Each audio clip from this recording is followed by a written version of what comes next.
Well, what most people are gonna do is hopefully reach out to their student loan provider and try to get on a monthly payment schedule, like I did. I think when the first announcement came out, obviously we was all waiting for Biden's plan to get it across the finish line. But again, the roadblocks in the Supreme Court also halted that opportunity to alleviate so much payment debt from so many.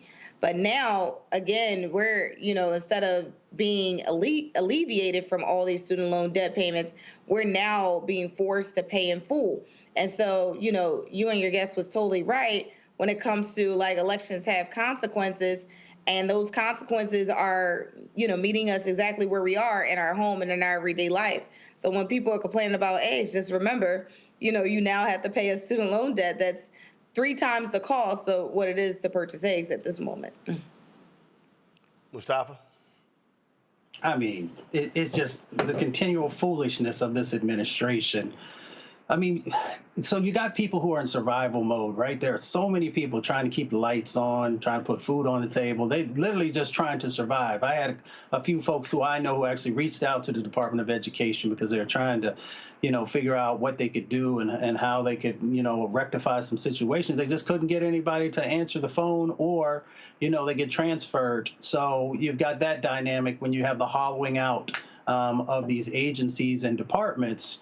And then you got, the impacts that are going on. Like they said, wage garnishments, you got tax refund offsets. That means that you think you're getting a tax return and you're not going to get it because they're going to use it toward whatever the balance is. And then the other thing that follows people for a long time is the negative credit report stuff.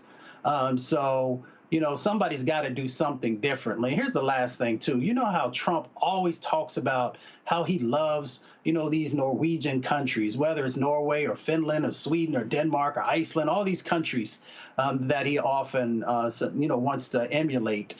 It's interesting because all of them, if you are a student and you want to go to a university or a college that's public, it's free. So that's actually where we should be headed. But in this moment, we got to deal with this particular issue. Pick up the phone, send an email, go up to Capitol Hill and let folks know that you have some concerns here and that you're trying to get it right, but that is causing you some significant, distress and harm.